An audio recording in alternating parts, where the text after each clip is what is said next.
Good evening and welcome to the May 18th meeting of the Historic Preservation Commission. It is 5:04-ish. I'd like to call the meeting to order.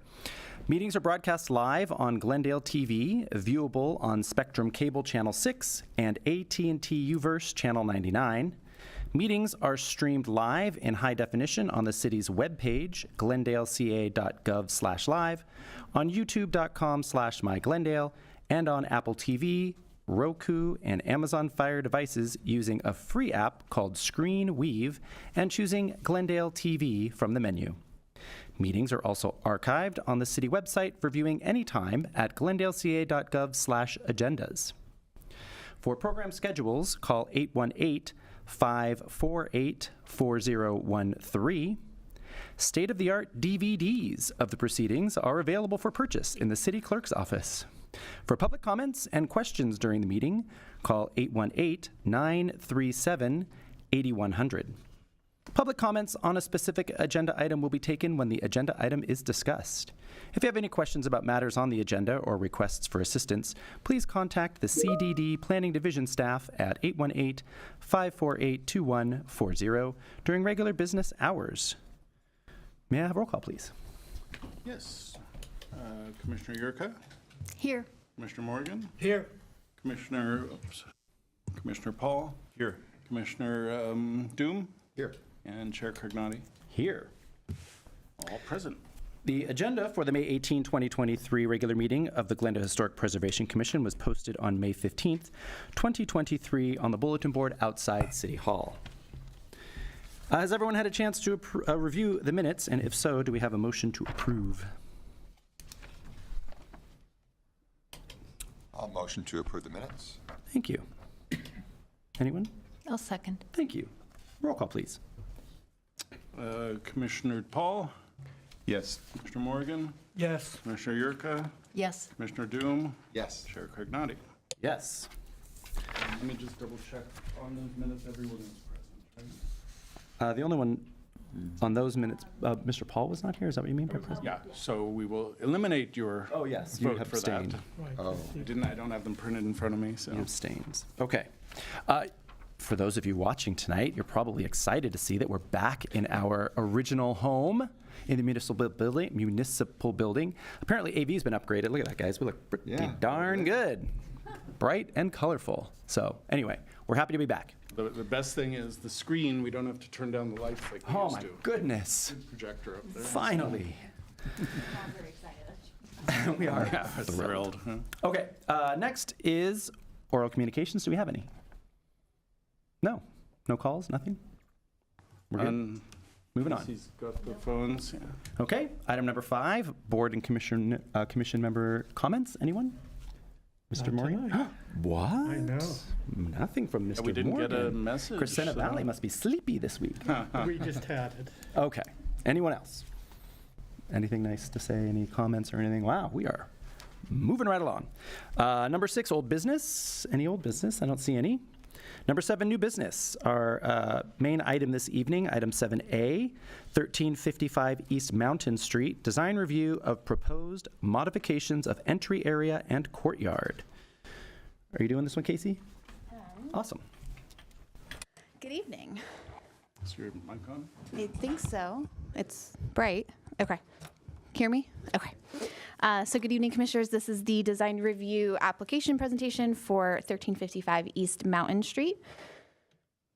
So the property is in the Ross Moyne Historic District. It is a contributor. It's located, you can see by the green star, in the northeast boundary.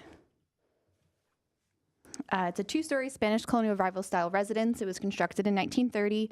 Stucco cladding, cross-hipped roof with red clay tiles.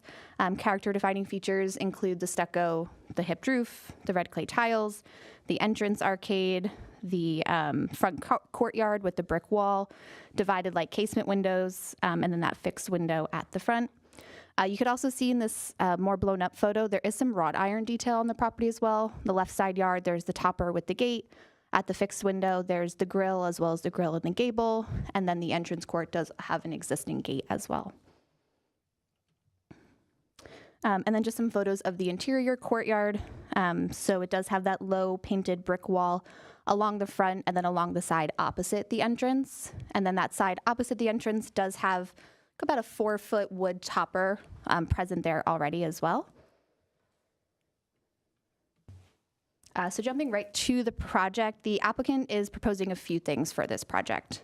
So the main part, it's pretty much driving the rest of the changes, is they are proposing a 120 square foot plunge pool in the courtyard. Staff doesn't really see an issue with the pool itself. It's not visible from the street. It's behind the existing wall.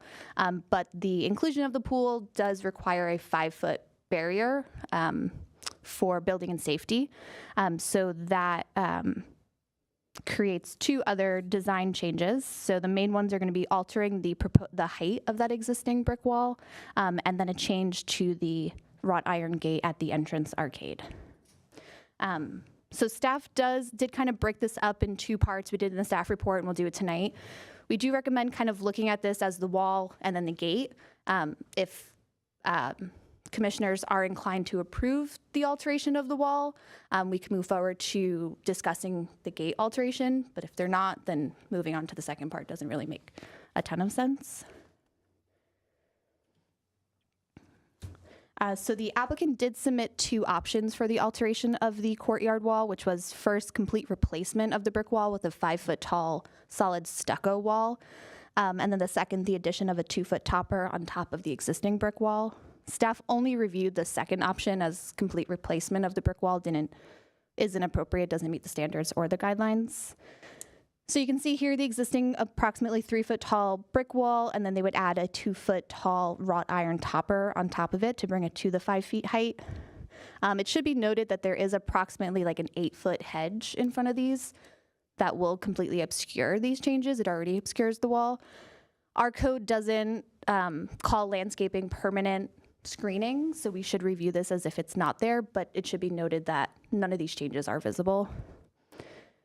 There is a fountain, as you can see here, also being proposed. It comes above the topper about 1.6 feet. Staff has made a recommendation that this be lowered to below the masonry wall, so that's not visible over the top.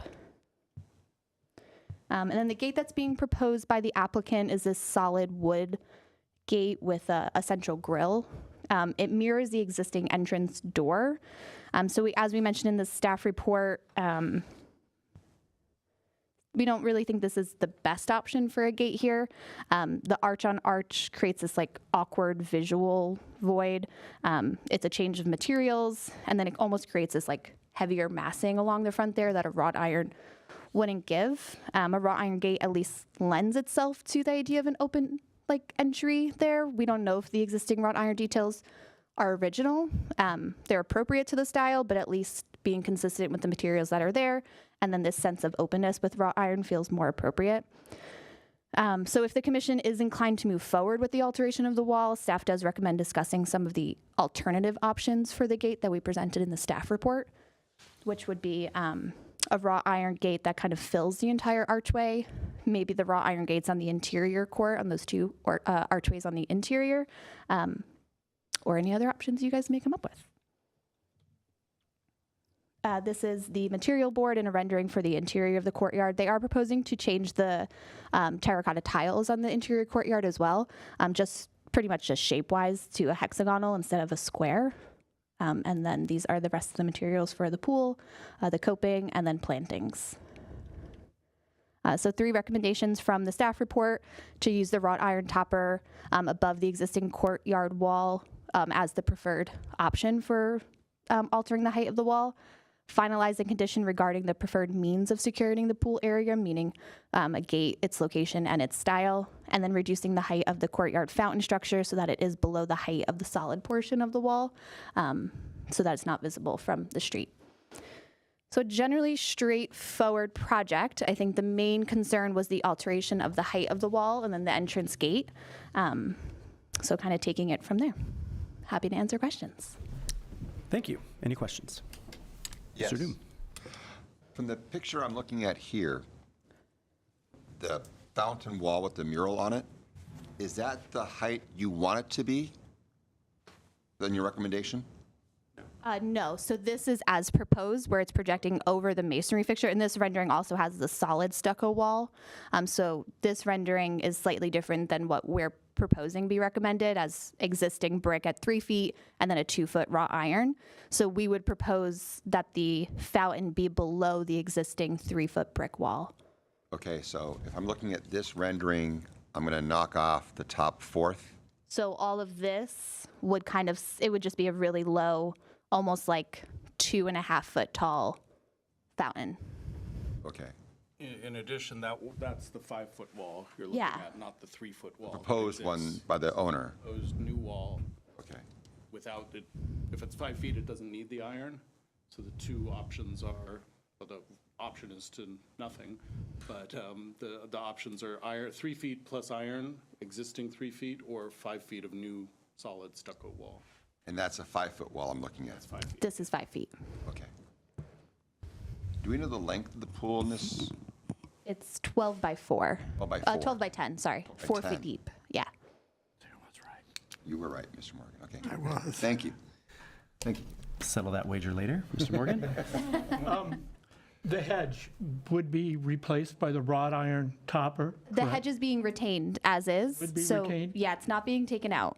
Okay, so then, but the wrought iron topper would interweave with the... Sit behind it, where the wall kind of sits behind. Yeah, so this might have to be trimmed slightly to get the topper in there, but the hedge would stay. But the topper is there so that it fits all the Glendale requirements as far as Yeah, having building a and safety pool? requires a 5-foot solid wall to secure the pool. Barrier. No, Barrier, yes, sorry. not solid, but a barrier of 5 A feet. barrier of some sort, yeah. Okay. Go ahead. I have a couple of questions. The back wall of the fountain, how far is the back wall of the fountain from where the new wall would be? Is there a space or is it right against it? It is sitting like just against that wall. So if you see here, this is the wall being proposed, and then this darker gray, I believe, is the fountain. Is it going to be attached to the new wall? Okay, so it's going to be protruding from the new wall. So firstly, really quick, sorry. no. At this Give it- stage, we're not addressing the folks in the audience. At this stage, we will in a minute. If you have questions like those, you can ask Okay. Casey Got it. first, and she might be able to answer them. Got it. Casey, then I have a couple of other questions Yeah. for you.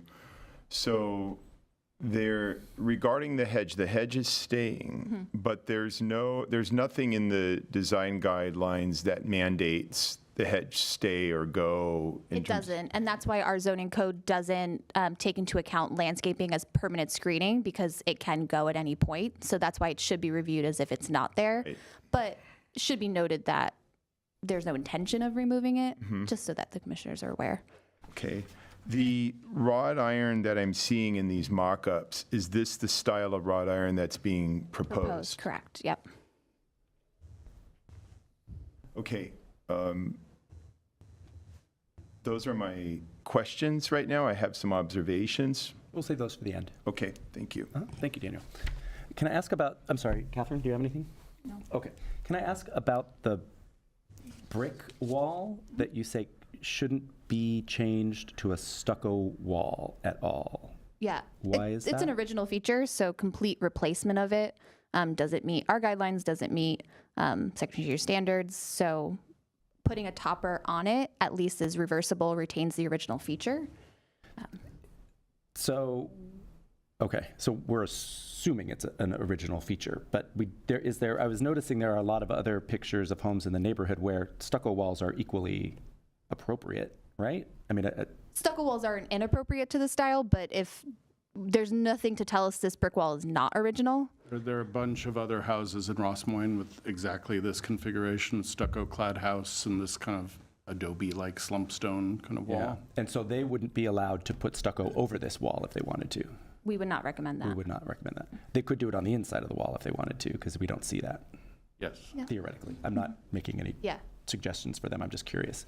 The wall, so if you go back to one of the existing photos, the wall of the front exterior, sorry, that shows you were talking about the wrought iron. I think if you go to like the very first photo. Yeah, so on the bottom left corner under that tree, there's a gate that leads to the side yard. Yep. That wall appears to be stuccoed. That's also brick. Really? I believe so. Am I incorrect? It's brick. And then there's another brick wall at the rear, Okay. which lends me to believe that they're original. Okay, gosh, from this photo it looks stucco. I thought they were stucco too from photos until I went out and saw them. So the paint is so thick that it's Yeah. hard to. Okay. Okay, those are my questions. Thank you. Yeah, go for it. I just wanted to be sure because there's tile in the front walkway and then also in the area in the arcade area. Oh, here. Yeah, that's not proposed to be changed. The only thing on the plans being proposed so this would be the arcade, which is not being shown as being changed, is just the pool area. All right, thank you.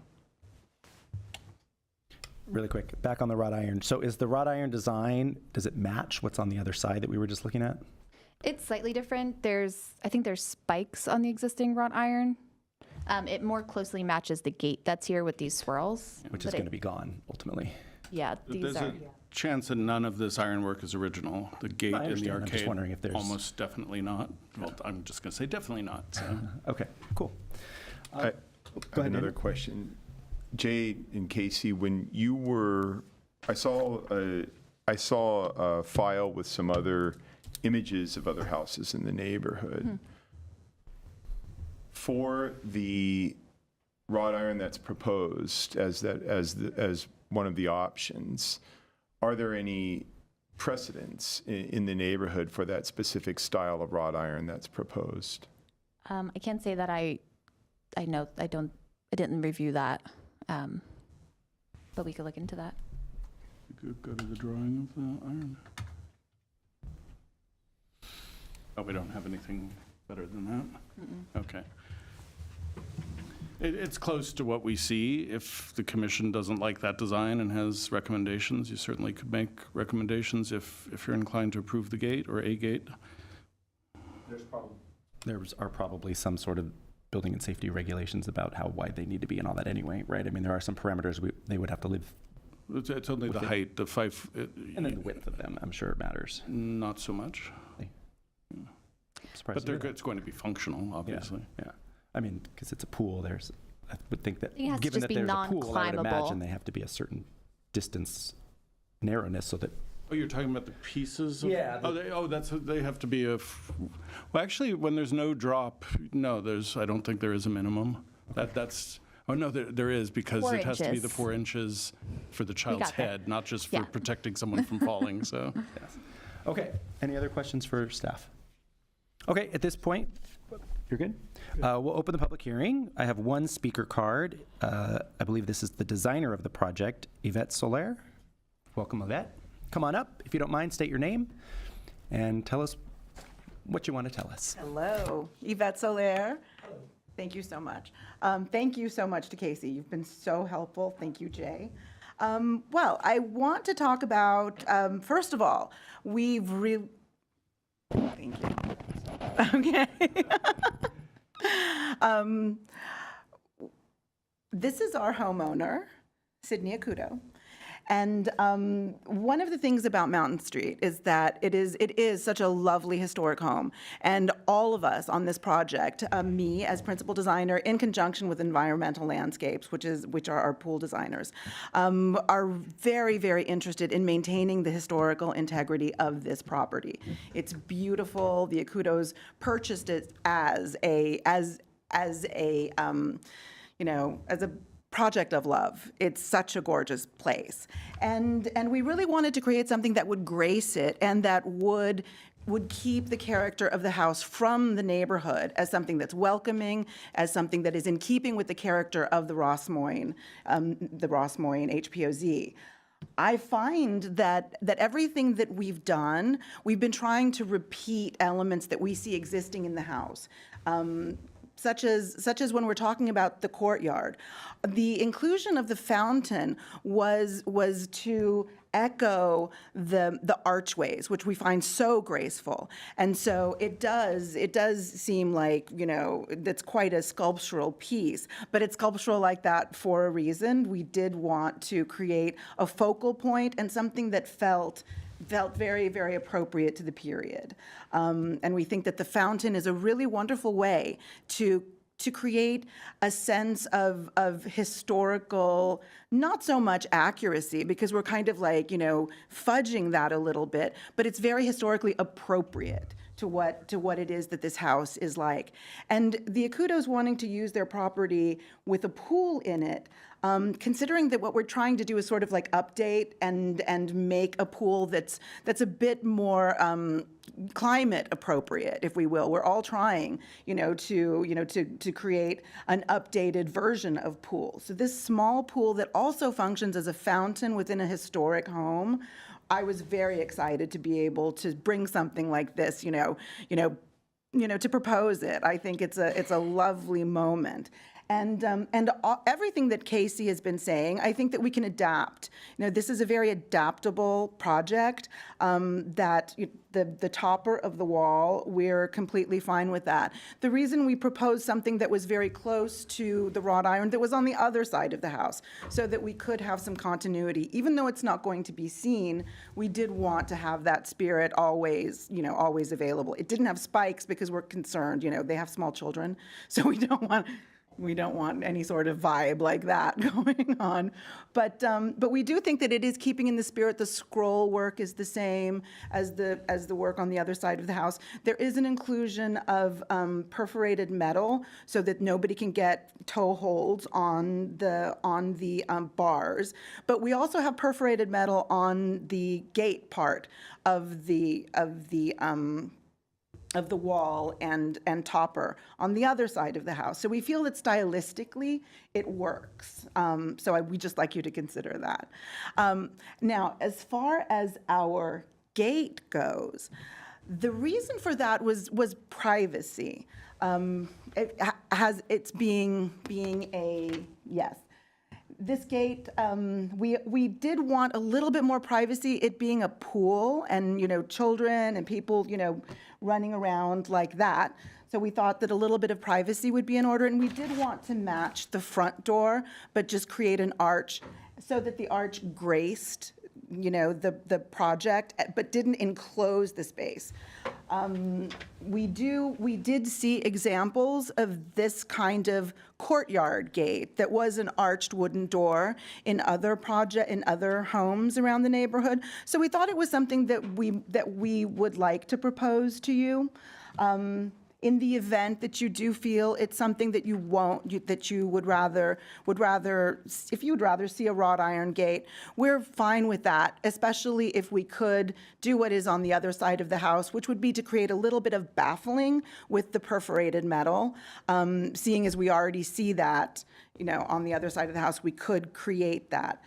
The only thing that I would say is to enclose the whole arch with a gate might feel a bit institutional to me, and I'd really like to keep this residential. Keep it feeling easy, breezy. If we're not going to do the wooden door, I think that we do, we echo the form, but don't completely enclose it, even if it's a wrought iron. Or I think that from my perspective, it feels like a friendlier approach when seeing it from the street, when interacting with it day by day. I don't think that the family wants to feel overly enclosed. I'm also mindful of things feeling friendly, and I think that feels a little, but other than that, I think that anything that is proposed as an adjustment to this is very amenable. I love, the fountain, of course, is just like a particular little mwah, in my opinion. But and of course the idea changes drastically if it's below the wall. But I'm a designer. I can design. If we need to make an adjustment like that, we can do that. But I think that's all I have to say, and I'm happy to field any questions, should you have them. Yeah, while she's up, anyone? Ooh, lots. Catherine. Nick. Catherine.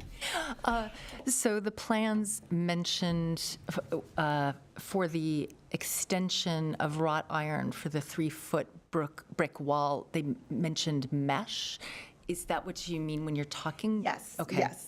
About the perforated? Exactly. Okay. It's just, different words for basically the same thing, a mesh, something that doesn't get hole holes. It's like a perforated metal, expanded metal, basically the same, different words for the same thing. Mr. Doom. When you were discussing your friendly gate, if we could see the picture of that gate again, please, Casey? How would this change from what I'm looking at now? What would your envision be of a wrought iron friendly gate, height-wise and so forth? Height-wise, I think that if we move it to right above where you see those bump outs, if you move it right above and then we continue the arch over that, it would basically be approximately 1.5 feet over that. And that would be compliant. And of course, it would change, the look would be 4-inch spaced bars with expanded metal or in back of it for consistency. And would that be similar height to the wood fence or the wood gate? Yes, we designed the wood gate to be compliant, for code So the wood gate would go above the bump outs like you described? as well, yes. Okay. The bump outs are right there in the wood gate. Those little bars that are, Thank you. of course. Daniel? Let's see. It's kind of lost my train of thought. Can you go back? Wait, can you go back to the image we were on when we were this one? Oh, so you're proposing I remember what I was going to say now. The members in the wrought iron fence, the vertical members, are those just proposed to be straight, square, straight square columns, or can you tell me about the detail in those members? Details on the one on the other side have a subtle twist to them. The So I braid. think, yes, so we don't actually, because of the drawing, we don't actually, I don't think we can see that, but they're spaced every third, I believe. So they're braided. Yes. They're going to be braided. They're not just straight, Not- square. no. Okay, good. Some are, or Some are because Some are straight, yes, some are braided. Yeah, So which it's which is typical of this particular type of ironwork in these particular type of houses that I've done before, where we alternate just because that's what we see in nearby homes. Right.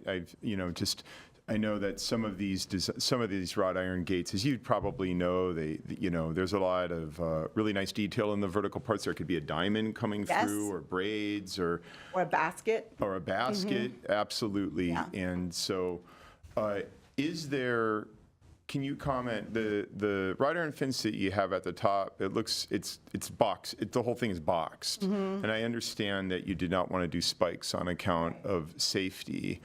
Are there any possibilities to make it safe, perhaps with the double S curve or whatnot at the top, to where it's not totally boxed? Absolutely, absolutely. I really like the double S curve. Yeah. Or just the single curve that that alternate and ram. You look at the gate. I Right. mean, that seems like that would be safe. It's perfectly rounded. It's, Right. at the top. Well, what we see on our proposed topper, just by removing that top bar, because we have the double S curve included, we have a topper on top of Okay. it, and just by removing that, I think that Cheryl or Gabe can speak to how appropriate that is for pool code.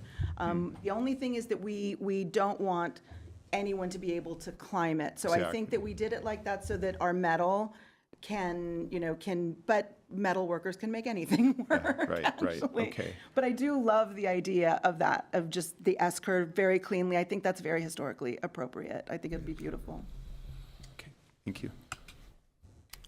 Okay, so regarding the sort of mesh thing, I'm getting very security gate vibes from something like that. what exactly is there? Is there a sort of an upscale version of that we're talking about, or is it really going to kind of? Well, I mean, I believe me, I do not want security gay vibes happening here. But you kind of can't get away from the fact that we are trying to, to protect, people yeah, from, or visually and children. otherwise. Exactly. But there are so many designs in expanded metal, perforated metal, woven metal, and especially if they're in a black wrought iron, that becomes less and less, just kind of like security gate. Yeah. I think when I think of sort of like a classic California, neo-colonial vibe, I also look to, this beautiful furniture that has the black expanded metal top that all of us have seen and had, had lovely, brunches over, and they kind of like, you don't even see them because they seem so ubiquitous to the style of Southern California. And I think that's, the spirit of this, that once it's contextualized in this kind of a historical home, it starts having a very different vibe. It starts becoming California rather than prison. If I could just jump in, staff did not understand that this was going to be perforated or expanded metal mesh. If we had understood that, we would have said no.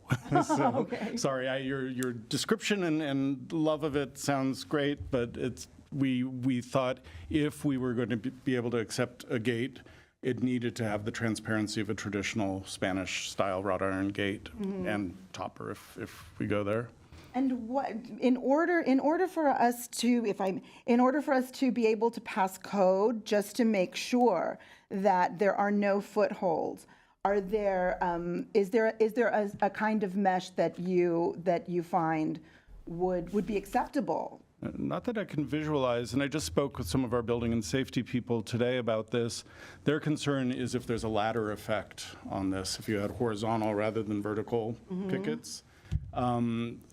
Especially when this is at the top of a 3-foot wall, I don't know that this is going to be a climbable fence.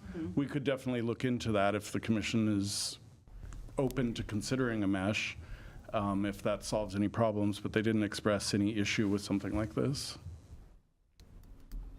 Well, I mean, as far as design goes, I'm mad about not having mesh. If that's a possibility for us to be able to accomplish the needs that we have to accomplish for code, because I think ideally we do want the very just like easy breezy see-through kind of wrought iron that is so graceful.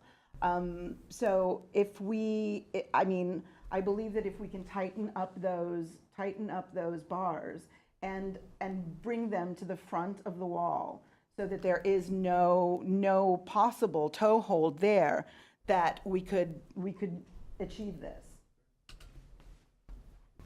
And our pool man says yes. Daniel. Yes. With what you're proposing and what you envision, do you see any possible chance that the hedge might have to be removed once the wall is constructed? Well, it's not getting constructed, I really. mean, once the topper's put on. Once the topper, with the work you're proposing. No. Okay. I am a not just a landscape designer, I am a garden designer. I love gardens, plants, and I love things to be ensconced. So I see this hedge as a very important part of the greening of this courtyard. So no, it's a really important part of With the work you're proposing, there's sometimes things come up like, oh, we got to remove this hedge, but you don't want that. Nobody wants that. No. The hedge is great. Nobody on this project wants this hedge to go. We love the hedge. And then as we were talking about the possibility of a wrought iron gate instead of the solid wood door, if there were more, I'm just trying to think of this optically, if there were more vertical members in that gate, would that provide more privacy if it was wrought iron? I believe so. I mean, of course, it would be more of a baffling effect rather than a privacy effect. But I think that we can, there's a lot that can be done within, for privacy, just within the courtyard itself, without having to even venture into the arcade. With planting, things that we can do that can allow us to keep the integrity of the gate and the approach to the house, just with a little bit more height, tighter iron, and then we can take it from there on the inside, and I can do my wizardry as a planting designer. So I think I just want to say, I think it's great that you're trying to keep the hedge. And I would also, I went to look at the house the other day, and it's beautiful, just beautiful house. So everybody knows that. It's probably why we bought it, and it's gorgeous. But I'm glad the hedge is staying, but in a world where let's say the hedge at some point went, I understand that some of the wrought iron there may be recent. But one of the thoughts I had, before I knew what Jay said about some of this wrought iron possibly being recent, before I knew that the hedge was staying, which is great, I was worried about almost too many different kinds of wrought iron at the front of that house, because from what I recall, the wrought iron on one side's different than the gate. They're all different already. And so I would encourage, if there is to be tweaks to the design, something that's a little more consistent with the other wrought iron rather than something totally different than what's there. Alternatively, good. the other iron could be replaced. Exactly, or that, absolutely. Just so that there's not such a staccato of all kinds of different I wrought really irons. like Jay's suggestion of the other wrought iron being replaced, because I do find that, because it does have this metal, the sort of metal mesh screen that is on it. And if our design imperative becomes let's open this up, then I would think that we would want to do that and create a consistency so that everything looks graceful, and even though everything else is to pool code, that it still looks beautiful, that we'll match it on the other side, not just because it's pool code and we want to match, but because it's gorgeous. And I think that's a really, really wonderful point. And I think, gate, toppers on both sides, and window, the little moment that's under that window should be consistent in a perfect world. There was some with some Spanish colonial, there's a little bit of variation between balustrade railing, or, there's a lot of these houses have a little bit, but in this case you would have, I think, 3 or 4 different kinds. Yeah, too funky. It becomes a little bit eclectic. I'm sure your homeowner appreciates us completely redesigning the entire front of our house and spending more of her money. This is really great. So here we go. Let's talk about the back. No, I'm just kidding. Any other questions for our project designer? I wanted to make one comment for you too, and I don't know if you meant it to be postmodern at all, but I was sort of intrigued by the fact that I picked up right away that the back of your new fountain echoed the other arches, and even the arch you proposed for the wood door sort of echoes that. It reminded me a little bit of some work that Charles Moore did in the 70s and 80s, and I don't know if you're familiar with him or what, but there's a sense of the cutout and the echoing, and I thought that was kind of fascinating. Well, I believe that when you're integrating with such a lovely space, that you want to be in dialogue with it and talk to it and borrow moments that are really successful. And I am a lover of an arch. It means a sort of graciousness, spaciousness. Like, I just came back from Ojai, the arcade there. Like, it just says something about Southern California to me, those beautiful archways. And this particular arcade has this little mini feeling of that. So I did want to kind of give a little wink. Saw that. Thank you. Anyone else? Thank you very much. Thank you. Okay, I'm going to close the public hearing. Time for some thoughts. Who would like to go first? Daniel. You guys. Okay. Well, I've made a lot of my concerns and comments. I've tried to express them through the questions. Okay. And my concerns and comments have to do with some of the specifics around the topper design and being open to the possibility that if there is a metal gate there instead of a wood door, which I understand is probably not the best option, that perhaps there's ways to increase the privacy through the design of the metal gate, as I mentioned, by adding additional vertical members and whatnot.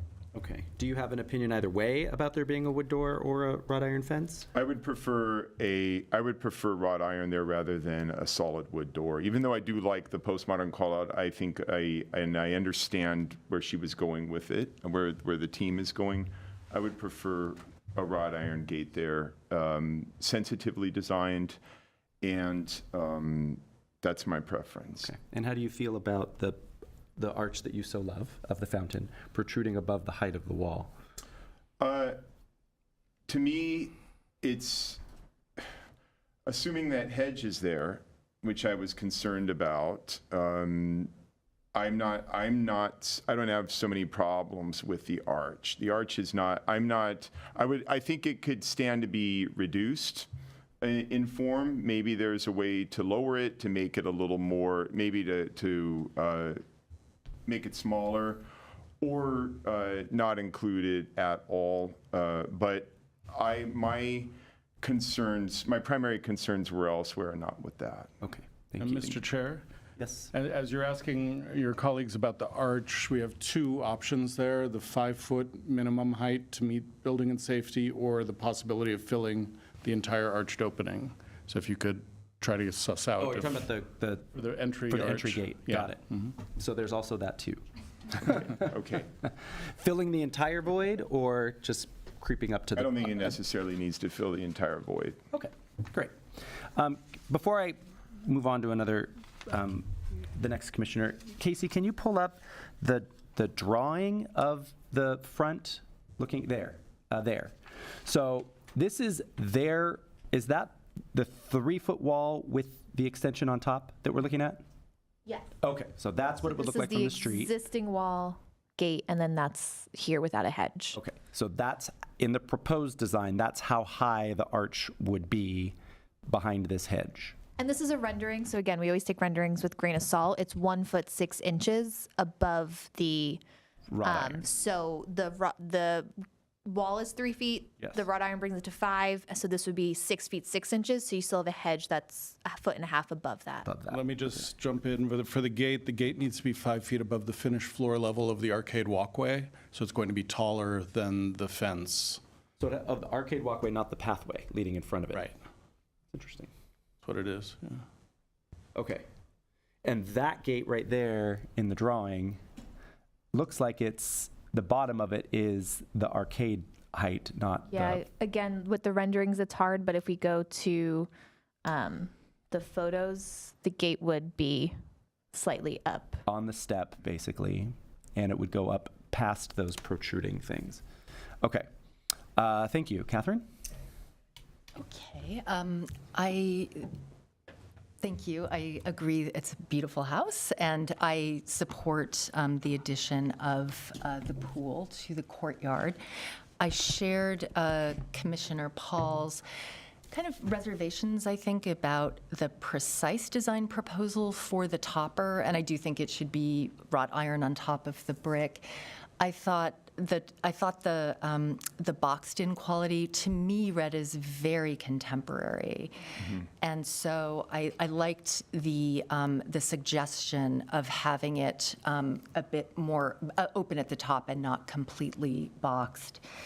And whether, how one wants to fit this in terms of redesigning the metalwork on the other side, I leave to you all.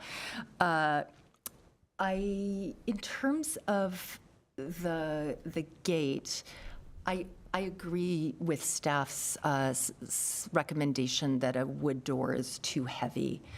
And I think a larger version of what is there is actually not inappropriate for it. It may not be original, but it's compatible.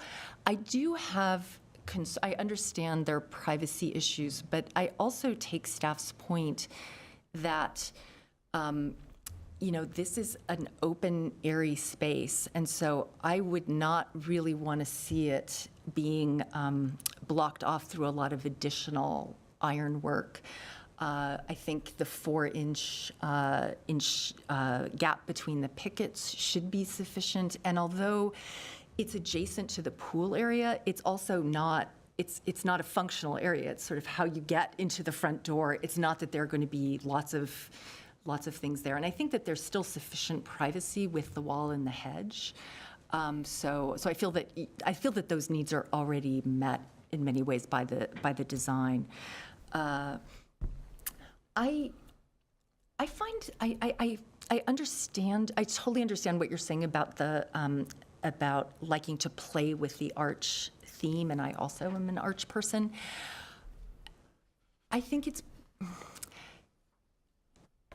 with that and the brick and the ironwork, it's actually like I find that it might look a little awkward. I think the design would be improved by dropping it to where it's at the level of the brick. I mean, I think that there's value in that in terms of the historic district, the standards and not having this protrusion, that wasn't there historically. But I also think the design might work better precisely for this idea of busyness, a lot going on in that area. And those are my comments. Thank you, Catherine. Nick? Thank you. I have seen pools with tall and short walls for the fountain being the bottom. I admire the mural being there, and I find no issue with the height of the current archway. When you look at from the street view, the arches that exist in the house as it's currently designed, I don't think it would detract even without a hedge, because you see an open arch and then you see an arch itself by the wall. I do share the view of the gate with my colleagues in opposition to the wooden door. So I am fine with the gate, and I mean I'm opposed to the door. I like the gate, and I can go either way on the arch itself. Thank you, Nick. Michael? Well, I'm the only one here that probably knows this house more intimately. You've probably ridden your bike past it thousands of times. It's worse. It's not My worse. It's better. best friend lived in this house. You rode your bike to this house? No, I was too young to ride a Michael. bike. Amazing. Thank you. It was the Knobbers house, and they were there from 57 until 63. Goodness. So I spent many a night in that house. So it's Awesome.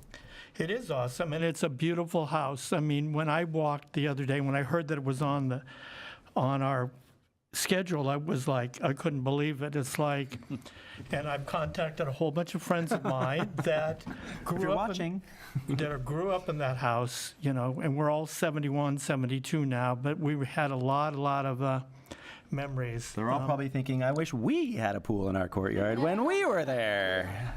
Well, they actually did, but not that one. Okay. But you have a beautiful house. I can tell you Mrs. Knobber would love the fact of the things that you're doing to it right at the moment. I'm probably the only one. I do like the wooden door because I grew up on Royal Boulevard, and quite a few homes on Imperial and Majestic had these kind of doors, just the way they put it there. If you could put it up and show it. Though I would not, that's the kind of door I'm envisioning, but I don't know what else to say. To me, it reminds me of the way the house was back in the 50s. So the other thing is the backboard for the fountain wall, I have no problem with it. I like the fact that you have the hedge is going to remain and the whole bit. And the wall there, the brick wall, was there because we used to crawl over it quite a few times. I can't help it, I'm so old, but this was the house that I spent a lot of time. And like I said, I was incredibly happy that it was here. So What, was there a gate at the My question, arcade? was there a gate or a wall, a gate or a door? there was a gate. There was a gate. Gate, Was it not a just, wooden wall. can you do, how is your memory? Was it this gate or? Show them again. Because I've been presuming this isn't an original gate, but, No, that is. but it's possible. Well, that, a double to gate, tell you right? the truth, it reminded me a lot when I walked up to it yesterday, or the other day. It was pretty much like the gate that I remembered. Maybe it's original. So, yeah, At least old. well, yeah, like we all are, it's at least old. Excuse us.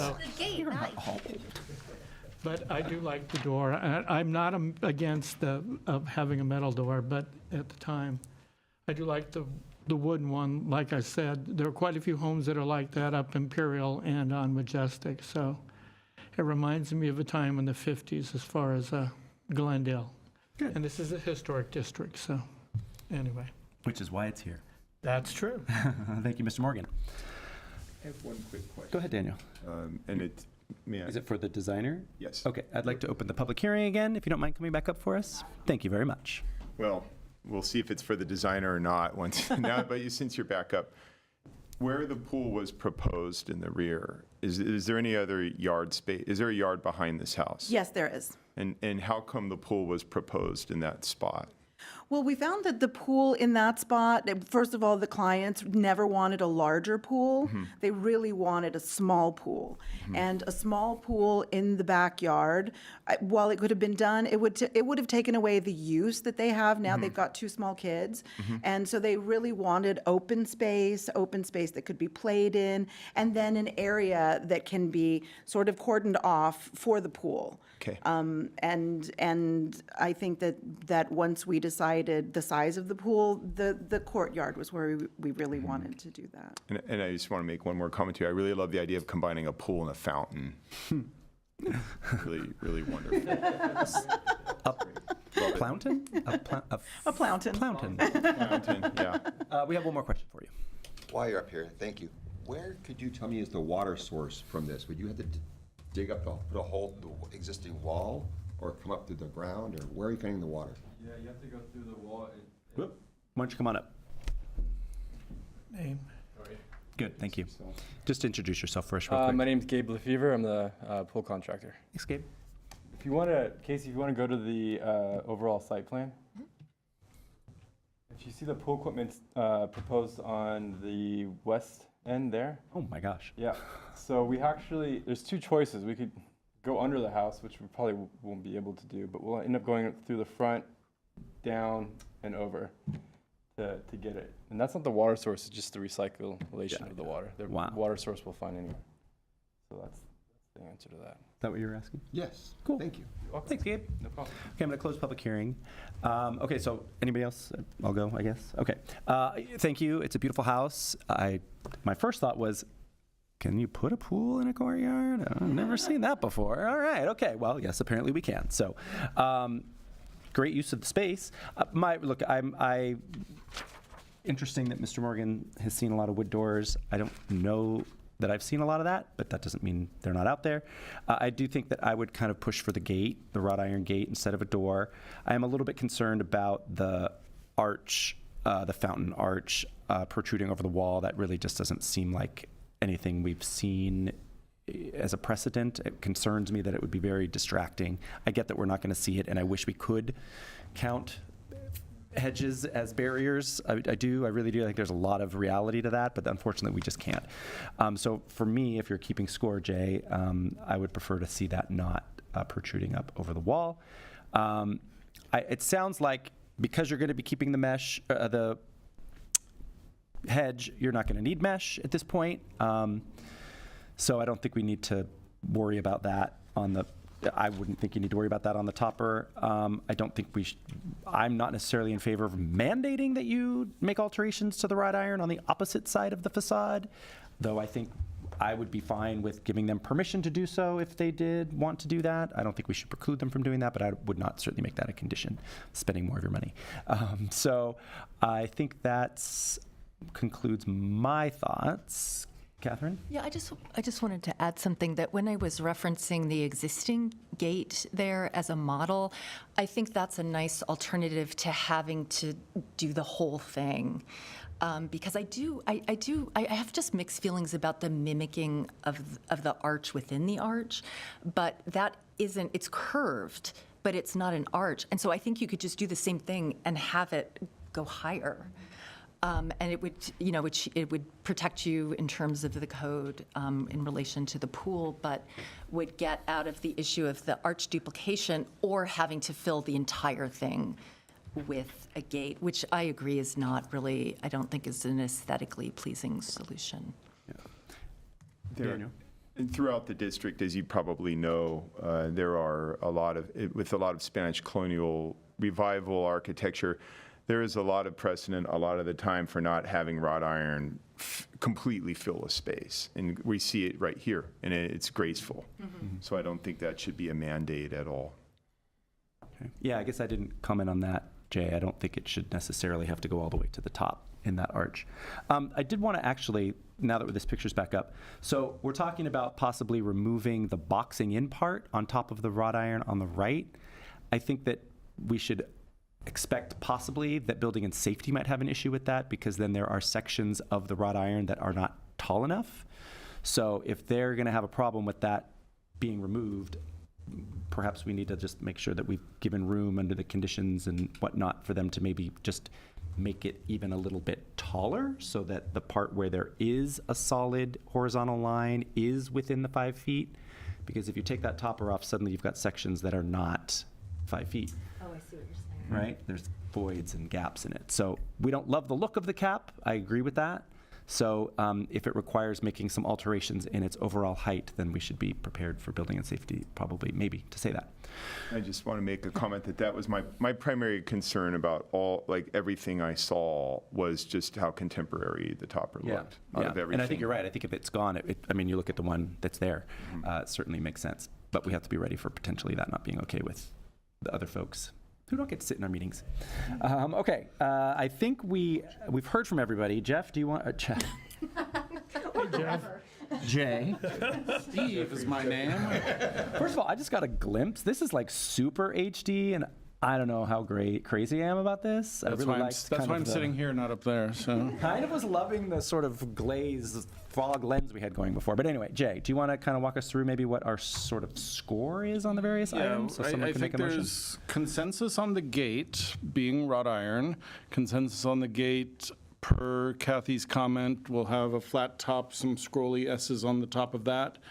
Do you want a few scrolly S's in the picket area, or just have that be plain and the little top of that?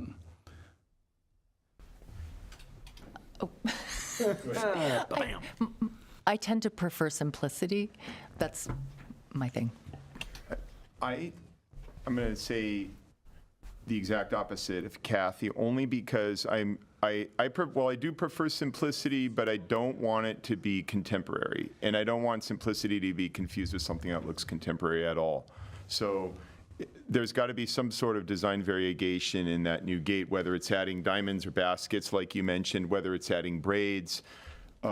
Simplicity, we don't want to make it overwrought. It's a joke on wrought iron, but at the same time, I want to really, and I think the designer catches this, the difference between simplicity and contemporary.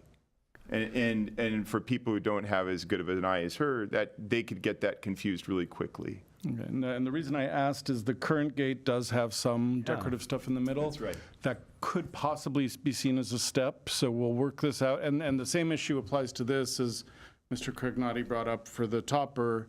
We have some flexibility in height to avoid having the top there, so. Yeah, I think using the existing gate as inspiration, Mr. Morgan has certainly made it clear that that gate's been there a long time, very likely. Or there's some design in there, so. Or you have a really nice wrought iron at the far western end of the house at the front that I think is really nice too. I believe, from what I remember, there were little, elements in the vertical bars that were, I don't remember if they were diamonds or like little ball finials or what they were at the far western end in the middle, and so not the points. But in the middle. The shafts. So, Are you speaking of adding conjectural features to this gate? Well, it's a fine line. So we don't want it to be hyper contemporary. That's all. So referencing earlier wrought iron. But again, maybe, the simplest thing to do is to reference the gate that's there in the middle now. But I'm just saying that there are options, just as long as it doesn't look hyper-contemporary. And I think we can trust the designers and staff to kind of work Yeah, this out. We don't need to we're good micromanage with that part. So we have full support for the topper as redesigned for the gate, as we just discussed. Right. We do not have consensus, well, it looks like a majority feels that the fountain as proposed is okay. It's a 3-2 discussion, if I On the height of caught it? that right? Yes. On the presence of it. Oh, the presence of it. Yeah.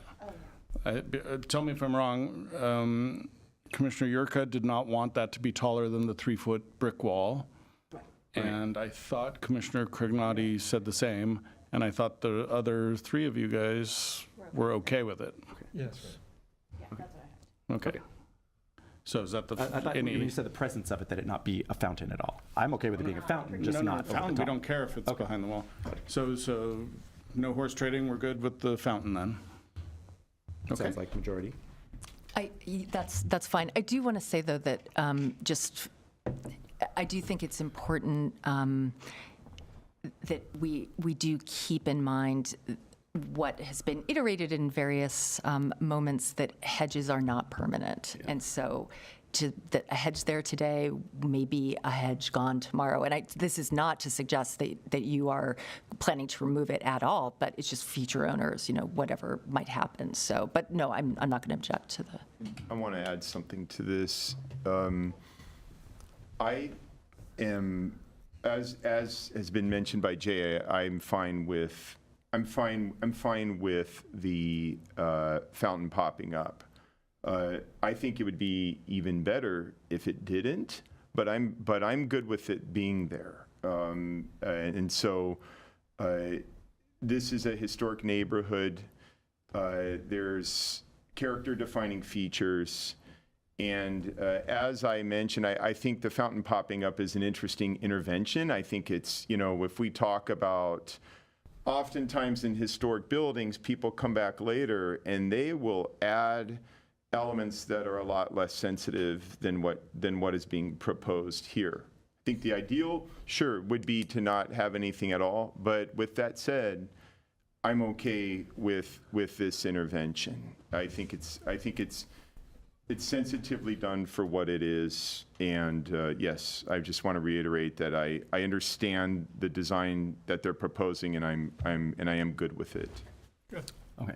At the risk of micromanaging, just to be clear, I have a feeling the idea is that the arch of the fountain just really feels like it's part of the wall, right? It's not like a wall with this thing in front of it. So there's like right? It's going to be, okay. Okay. And on that point, then, sorry, we'll get through this eventually. On that point, then the wall that's there now is staying, right? Yeah. So then is the back of that pop-up arch going to, what material is that? Is that the same material as the wall? No. It'd be block, right? We use stucco. I don't know if it's prefab or if it's stucco. It's probably going to be a stucco wall. Is it just, what kind of stucco do we know? Smooth, like super smooth, textured, matching the house? We would probably have it match the house, yeah. That would be a good condition. So it won't be the stone, it won't match the bricks of the wall. I don't know how we would do that, yeah. No, we're talking about from the back side of In the it. back. What you see from the What street. it's going to look like, if you go to the fountain store, they make fountains that look kind of like this, which I just discovered Potted has gone out of business. Yes, isn't that sad? Yeah, I was sort of shocked. So- But, A store called I Potted. would, Our I great would local propose a fountain store. condition that the stucco is compatible with this, where there is stucco either in this district or upon this house, and that, because stucco is very subtle and there's a lot of ways to do it wrong. So it seems, does it pop. sounds like, can I open the public hearing and invite you back up for a second? Thank you. So it sounds like if the fountain with the arch is allowed to move forward, we're going to have what appears to be, what I haven't been able to see in any of the photographs is, because there's a hedge there, is what the wall looks like on the street side of it. From the inside, it clearly looks like a block wall. Yes. So assuming, maybe unless you already know, assuming the street side of it also is clearly a block wall, we're going to have this block wall, but stuccoed arch on top of it. So these two different finishes, I right? I would not do that. To think of the back of it as being two different materials doesn't fit into my design, viewpoint. So knowing that it is that we're not going to stucco the entire wall and that we do want to keep the original, brick, I would match that with a banged up, veneer, once we build the surface so that we can, and also just create that kind of messiness with the it has the look of mortar and paint and age to it. Yeah. 'Cause I think the wall has the weeping mortar, doesn't it? Yes. And so we'd want to match that as much as we can, since we all want to keep that, since that's on the other side of the house. However, I also did think it was stucco, and I'm like going back and forth through that part of the house all the time. I appreciate what you're saying about wanting to match it to the wall, but I would also propose that there could be another alternative, because clearly nobody, not that I'm aware of in this neighborhood, I don't know of any instance where you had an early weeping mortar wall with an arch just suddenly coming up out of the wall. That's also in weeping mortar. Go ahead. You can Well, say the something. design as proposed, this is part of the pool. The fountain is part of the pool and stands just right, like right in front of the wall. It's like it's part of so it doesn't. So it's not on top. It is not on top. Okay, so it is going to be totally Yeah. set back. Okay, When that was the you- question I had before. Yes. It Well, when it you were- abuts the wall, if I'm. Yes, it abuts the wall. Okay. When you were saying, well, if it can be part of the wall, I was making a quick, fancy, well, it could be. Got it. We But it's could. not really in its current design. No, as designed, as proposed, it is part of the pool as a design element of the pool, and then the topper. Connected, but Yes, disconnected. exactly. And then the topper is the design element that is also Oh, a right, 'cause it's barrier got the- on it's top got of the wall. Wrought iron in front of it. So they're. Insofar as that is not part of the wall, that's why I was thinking. Yeah, then if it the shouldn't match. stucco, Yeah. it can No. be, if the stucco can reference other stucco on the exterior of the house, there, you know what I'm talking about. Sometimes, if people do the wrong stucco, too smooth, or, No, this we is see it all the time. Yes, this is a really beautiful, it's not quite English trowel. It's, it's not as gestural as that, but it's definitely an idiosyncratic, mason trowel hand finish, not cat whisker, anything like that. It's a little bit in between things, and I think it's really lovely. It's kind of subtle, and I did intend on matching it if we were going to do the stucco wall, and anything that has to do with, any part of the fountain that isn't tiled, I proposed that it be part of that stucco finish as well. Good. Okay. Thank you for clarifying all of that. Close the public hearing again. All right. So what else is on the list, Jay? Nothing. Topper fountain. Yeah. Just what? Gate topper fountain. That's it. Okay. Now, the drawing does show, and maybe you'll have to open the hearing again, I don't know. There appears to be a molding around the arch, the fountain piece. I'm assuming, and you can nod, that's going to be the same stucco material. You're not proposing any cast stone or anything there? Okay. Great. Okay. Is it possible for you to just read back the motion and one of us will say so moved? Sure, yes, okay, so, the conditions that we will apply to any approval that you vote for are that the gate at the entry arch shall be wrought iron, it shall have a flat top, minimal spindles with some decorative detail if allowed by building and safety, and then have decorative S-curves at the top, similar to the gate that's in place today. The topper is approved on top of the brick wall, the existing wall. We're going to eliminate the upper bar and just have the scroll work iron at the top, and we'll consult with building and safety in terms of any height issues that arise with higher and lower spots and make sure it meets their recommendations. So it could be slightly higher than 5 feet at the end of the day. The fountain is approved, and the stucco on the fountain Certainly the part facing the street, but I assume the entire thing is going to be textured to match the stucco on the house. Great. And we didn't have to make any comment on the tile and the new tile, the hex tile, right? No, Because it's not visible. Not visible. Got it. Okay. Anyone want to read all that out, or can we someone just say, hey, so? Yeah, this is how we do it at DRB. We read and Who you wants to make a do it? motion. So. I would like to make the motion stated by staff to approve by our commission. Yeah, you can say, I move to make a motion, or I make a motion to approve the project with the conditions as read by staff, something like that. One more quick thing. Yes, Colombo. And I don't think she's going to have to come back up again. One more quick thing. When you read that back, was there a mandate for the gate in the arch? Was there a mandate that it be flat Yes. at the top, or was there even if it's metal, if they wanted an arched top, were we mandating a flat topped gate? I believe that was the direction we heard from to Commissioner Yurka, mandate. and no one Okay. disagreed with Thank that. you. And while we're at it, I will add that one of the conditions will add that there will be no metal mesh, expanded metal, anything at either area of wrought iron. Oh, and I guess the one thing we didn't get complete consensus on is should the other ironwork be allowed to remain? Or do you want to see that replaced to match the new ironwork? Or do you want to leave that up to the owner one way or the other? I propose to leave that up to the owner. Yeah. Yes. Okay, so what we usually do is add that as a consideration. Great. And so try one more it's on the record, so. I'm trying to remember what he said. Okay, you ready for a roll call? Oh, we're good. Yes, we're ready. Did we get a second? We need a Yeah. second. I'll second. Yeah, we've got a second. Wow. What? We got it. Commissioner Doom made the motion. That's right, yes, of course. Commissioner Yurka, Yes. Commissioner Paul, Yes. Commissioner Morgan, Yes, in honor of Mrs. Knobber, who lived there for many, many years. Chair Doom, Yes. and Chair Crignati. Yes. Great. Thank you for coming this evening, Thank you. everyone. Thank you.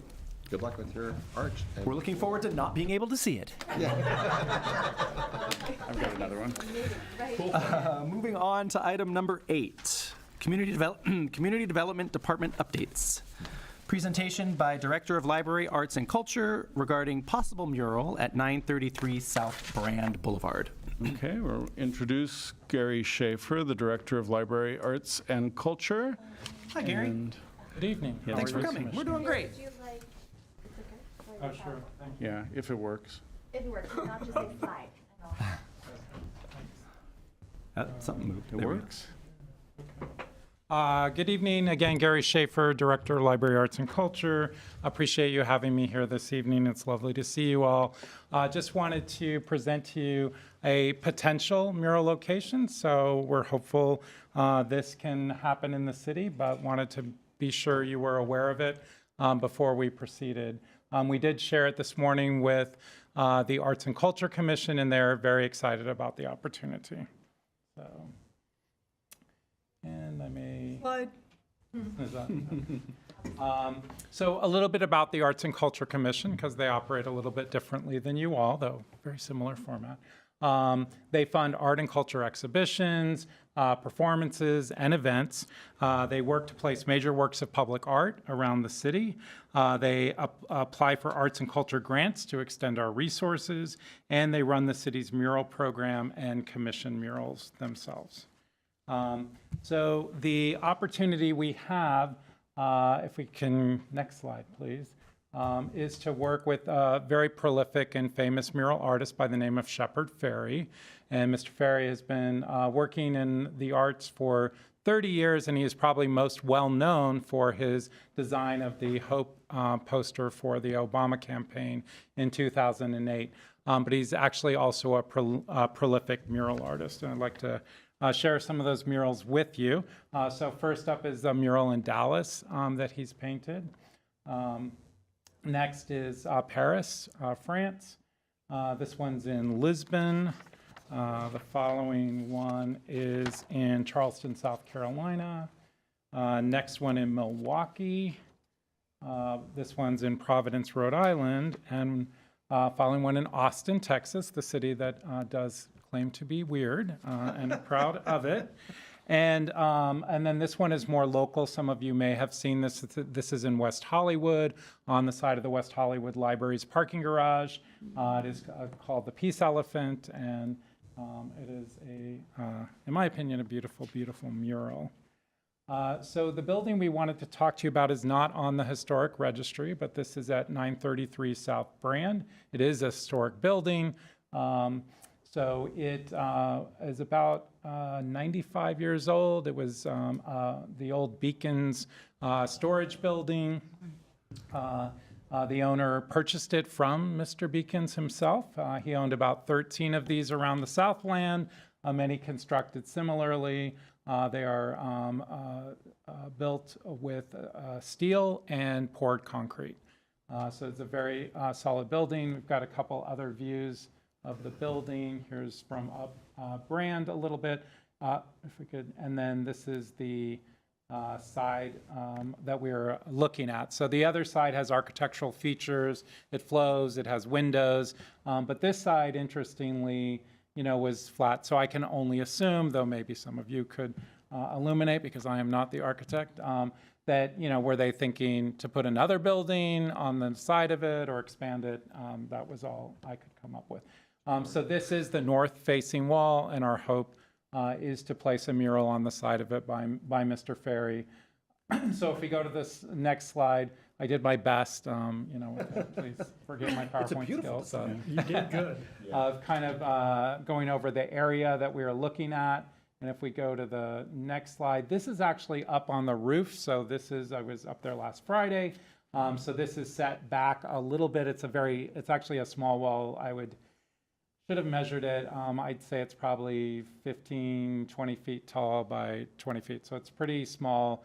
And if we go, it's possible, though I don't know, that the artist may want to extend the mural onto this wall. So just, and I think if we can, why don't we go back a few slides just so you can see that little at the top, so you get an idea of where that is. And then if we can go forward to the last slide just to cover why we would really like to do this. And that is, it does squarely place Glendale on the arts map in Southern California to have this world-famous muralist putting a mural here. Our mission is to transform Glendale into an arts destination. So we think it furthers in that mission.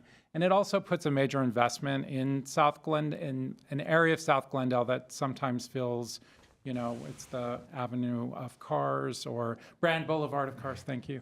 But they do feel a little neglected sometimes. We haven't done a lot of arts installations down in this area. So that is another reason why we'd like to do it there. So I'm happy to get your thoughts on this, but really just wanted to make sure you're aware we were looking at this and get any of your thoughts and opinions on it. Thank you. You bet. So the reason it's before us is, despite it not being on the register, is because it was surveyed, obviously, during the Surveyed, identified as eligible for the register, clearly is, in my opinion. Yeah. And we thought on a prominent project like this, it was something you should be looking at. Thank you for that. So can you, you may have said this in the beginning, I'm sorry, what stage are we at? We would need to engage him. He obviously, does he even know we're going to ask him to do this? He knows. Okay. So we've actually been in talks with people in his office. I have met with him. So we're actually getting ready to do, later this year, early next, we'll do a small exhibition of his work in the Reflect space at the Central Library. And so ideally the timing could work together, so we could kind of do Shepherd Ferry Day in Glendale type of thing. So we have talked to him. We've met with, I met with his folks on top of the roof, not with him, because we have to look at, could it be rigged appropriately, because obviously safety is the number one first concern. So typically they would use window washing booms, they're called, to do this. And in fact, the owner did some work to prevent spalling on the building. So they did actually use booms for that work, and so they are familiar that it will work with the building. They actually were in contact with them. So next step, if you all feel that this is something we should proceed with or could proceed with, we would probably then, next step would be to enter into an agreement, the city, between the building owner and the city for this, and then contract with the artist. We haven't even got to what the design might be or what we'd be looking at, so that would be something I think City Council would even like to potentially weigh in on. So that would be part of it. Then it would come back. If you would like it to come back to you, it could come back to you. It has to go back to Arts and Culture Commission because there has to be a hearing for the mural process. And then, so it's many steps, but the building owner is excited about the prospect. I mean, she's like, what am I getting into? But she is interested in, I believe, proceeding with us on it. So. Do you know in some of those other projects you mentioned, if those were those situations where cities were involved like we are in that, or was that something that sometimes it's private developers, building sometimes owner doing cities, it? often cities have to be involved regardless because of mural ordinance and whatnot. right. So I'm just curious if those all went through the levels of design input that this one might. I'm just curious how that process goes. Yeah, I don't know how the process works in Paris, in Lisbon, so. It's going to be it's gonna be tough. But Okay, he did just do, his most recent installation was in Louisville, Kentucky, and it was Muhammad Ali. That's the birthplace of Muhammad Ali. So it's a Muhammad Ali mural, and they declared it like Shepherd Ferry Day, in Louisville, and so very excited about well, it looks like we may have some questions for you, Catherine, or comments. You had your hand up already. No, I don't have a question. Okay. I have Actually, one. I do. Oh, I'm sorry. Go ahead. No. I do have one. I'm a great admirer of Shepard Fairey's work. What happens if a building goes up on that parking lot? Next, so Yeah. I mean, it's always a possibility. So the building immediately next to it, my understanding is historic. Again, I would have to turn to Jay if it's on the registry. It's a very small auto dealership. It changes what it is, the brand every time, but the owner owns it. There's a mid-century auto dealer that's Maybe on one of the pictures shows survey. it. And then just further north, so that's immediately adjacent to the building, and that owner is not interested in selling his building because BMW owns a little bit further, and they had talked about putting a 5-story structure there, but they have since withdrawn their application for that. And they do have a 5-story structure on the other side of the street, a little further north.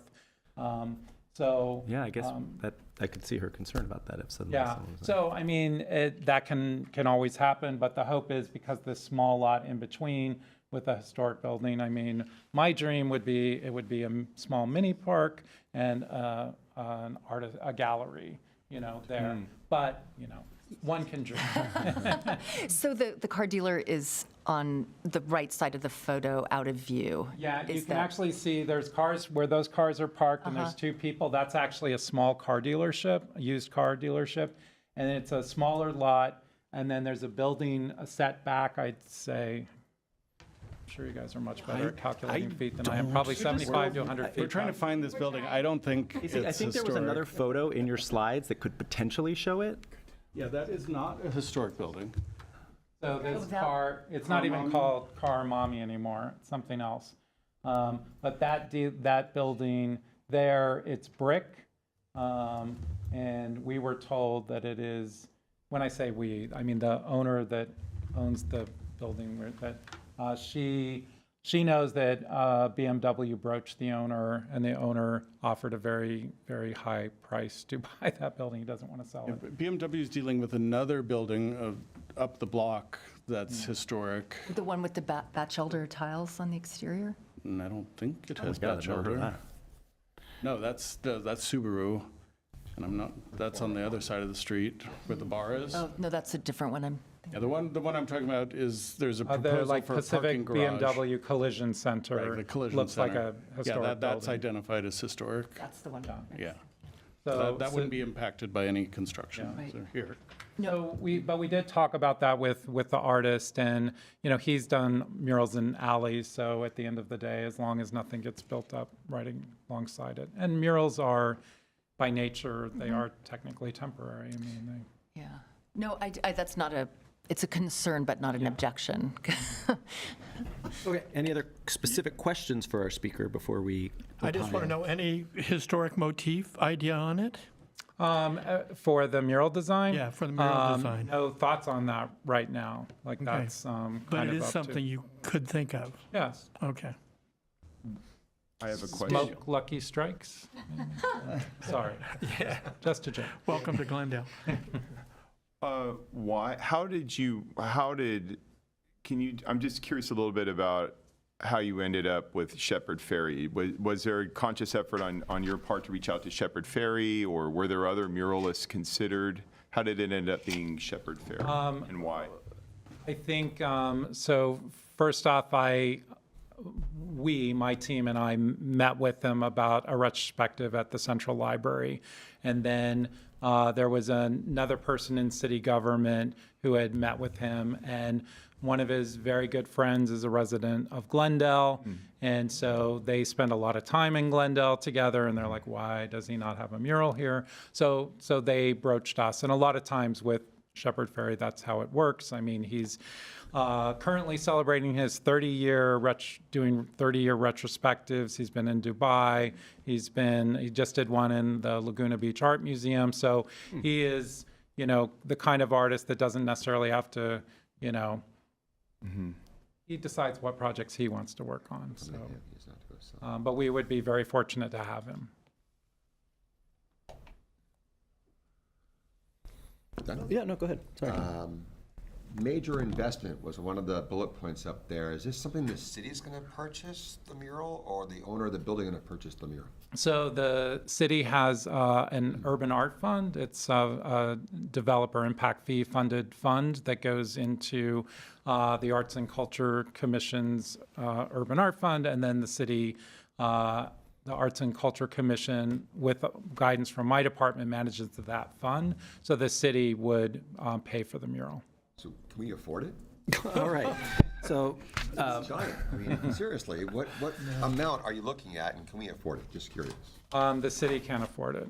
And this would be, as I said, it puts Glendale on the map. And truly, when I meet people out there, they're like, oh, I mean, they're nice about it, but they're like, I don't think of Glendale as an arts destination. And so our goal is to transform it. And we are doing public art pieces around the city. So yes, the city can afford it. well, and we're going to charge people to take selfies and all that. So Just to explain the Urban Art Fund, it comes from large-scale development projects, which have an art requirement to put 2% of the project value into an on-site artwork, or in lieu of that, you pay 1% of the project value into the Urban Art Fund, which is dispersed at the discretion of the Arts and Culture Commission and City Council.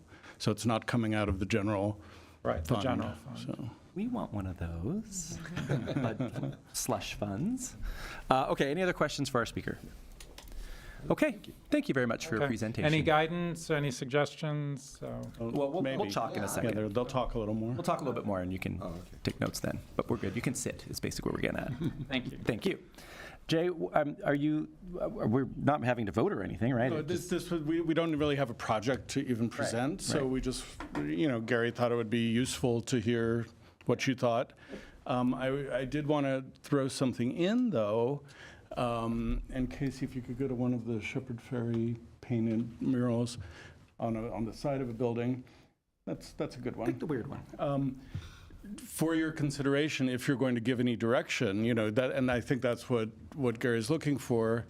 Any mural that you paint on this building is not going to make this less Glendale Register eligible than it already is. So you don't have to worry about any loss of that kind of historic eligibility.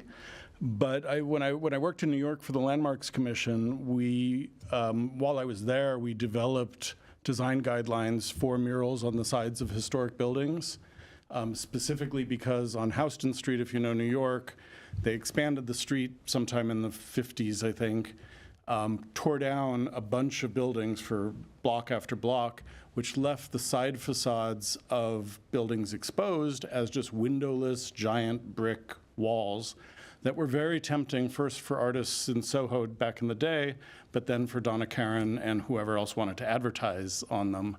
So in terms of looking at the advertisements, we came up with a couple of issues because one of the concerns that the city had at that point was that when you paint corner to corner, top to bottom, it's funny to use the word dematerialize, but you're creating a sense of depth on a wall that is really a monolithic entity.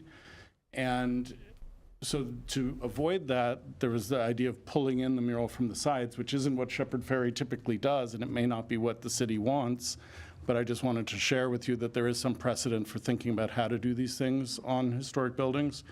Landmarks Commission also called for a border to frame the thing, which I'm not sure would be necessary in this case, but I just wanted to let you know that other places have thought about this kind of thing, so.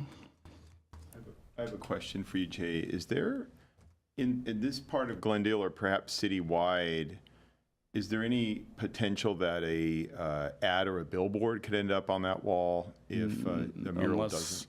Not at this point. The only large-scale wall ads are in the ASOZ. There's a signage zone that is basically the Galleria and the Americana that allows for large-scale signs. It's not allowed anywhere else in the city. Okay. Okay, well, I think at this point, we're just going to all maybe give some thoughts. Yeah. Okay, let's start at your end, Catherine, if you have any. I have none. I mean, I don't think I have an issue with the entire wall, sort of side to side. My only regret would be the loss of a ghost sign on the Beacons building, but it is actually so ghostly that I had never noticed it was there until that photo. And I think that's always a nice remnant with a historic building as a reminder of its original purpose. But I would not object on those grounds to this. It's an excellent location in terms of prominence, and it's a part of town that a lot of people in Glendale pass through, and a lot of people from all over Southern California pass through because of the car dealerships. And I think it would get a lot of attention. And I do think, I'm a huge supporter of the Museum of Neon Art. I think that is, if you haven't been, I urge you to go. And I think it's great to try to boost Glendale's reputation in the arts in Southern California, and this would be a good way to do it. Thank you. Michael. Well, I agree, but a historical motif would be nice. Glendale evolved basically from south to north, so anything that would kind of ring that bell would be very, very nice. But everything that Commissioner Yurka said, I totally agree with. So, Cool. Thank you. Nicholas. Having worked in South Glendale, Roosevelt, I would stare at that empty wall a lot driving to work, and I love the idea of a mural. When you brought up the picture of the archway in the top corner on the roof,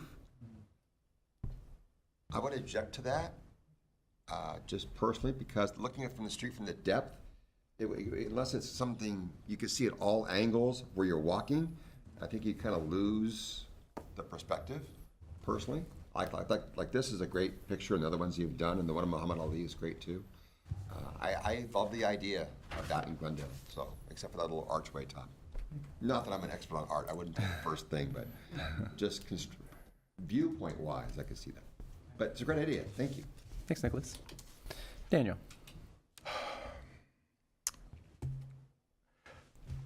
I think Shepherd Ferry is an incredible artist. And I say this as someone, my master's degree is art history, my bachelor's degree is art history. I have a background with this.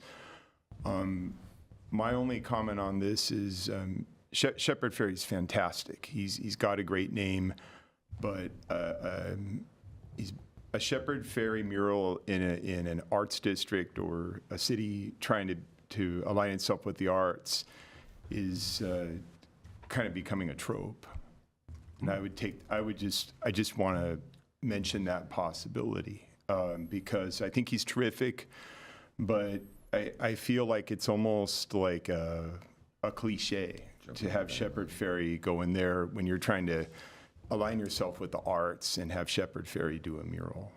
I think he would do something fantastic. I like his aesthetic a lot, I have nothing against his aesthetic, but I just need to mention from my other background that it's almost a cliche. And there could be that risk. If people who are really, really sensitive to the arts already, they're going to just kind of associate it almost with like a gentrification or the art, Shepherd. Of course, there's going to be a alternative Shepherd Ferry mural. That's my only comment. Thank you, Daniel. Do you know if there are any Shepherd Ferry arts murals in the city of Los Angeles at all nearby? I'll reopen the public hearing. Thank you. I Hollywood believe there was there one, are, and there are actually quite a few in Santa Monica as well. Okay, so he's, in West Hollywood, but other than that, there are in Santa Monica. Okay. You still see when he started doing his guerrilla stuff, he did Andre the Giant, Obey kind of stuff, and you still see some of those around. But they're much smaller than these. And it's his hometown, so I think that's why there's, probably more in this area than others. Thank you. All right, thank you. I'll close the public hearing again. Okay, well, great idea. All the more interest we can bring to our city, the better. I hope he doesn't get, what's the word I'm thinking of here? I had it a minute ago. Like shot down. No, I hope he doesn't, get driven away by the amount of suggestion and information he's getting. There's a way more eloquent way to say it. That he doesn't just get put off by too many thoughts in the room, too many cooks in the kitchen, and we just sort of let him do what he wants to do because he obviously knows what he's doing. Okay, so we're good on that, right? Oh, yes. I just wanted to add one thing, that I also would not object if he did not do it from edge to edge, just to be clear. Okay. Whatever he decides to come up with is basically where you're headed. Okay. Thank you again for coming. Thanks. Moving on, item 8B, update on ordinance amendment regarding historic district designation process streamlining. Yeah, so this is just a quick update that the streamlining ordinance draft is going to the Planning Commission on June 7th and hopefully gets approved. It's being reviewed by legal right now. And then we hope to bring it to council in August. So Great. Thank you. that's your update. Okay. Before I do the adjournment, what is this extra section 1, extra section 2? What is this? It's so mysterious. That was a forgotten thing. That's when we need to add sections to the agenda, which we do like when we have an election for chair. Oh, okay. So that's in the system, but we forgot to delete it, so. Thank you. Darn, I thought we were getting something exciting. Yes, I Catherine. just wanted to raise one thing since we're on updates. I know that there's a lawsuit sorry, I'm trying to look at you and speak into the microphone at the same time, and it's hard. I know that there's a lawsuit involving Rockhaven, but I don't need an update on that. I'm wondering if it's possible, perhaps at our next meeting, to get some kind of update on just the status of the repairs. The roofs are tarped, the Pines Cottage is being re-roofed as we speak. Okay. The tarps went through one rainstorm so far, and everything worked. And these tarps are much heavier duty and much better attached to the buildings than the previous versions they've put up. Not to say that they're going to last forever, but they believe they're more durable, and they're attached in a way where they're not going to get lifted by the wind or anything, so. And that's the end of the work that's in process right now? I'm sorry? And that's all the work that's in process right now, is the roof and the tarping? Yeah, that's in process, yeah. Okay. Good. Sorry, one of you is going to have to sit there next time. I don't mind being in HD, so I could sit there. Okay. Sounds like that's it. Thank you, everybody. With that, we adjourn the meeting at 6:41. Good job, everybody. See you next month.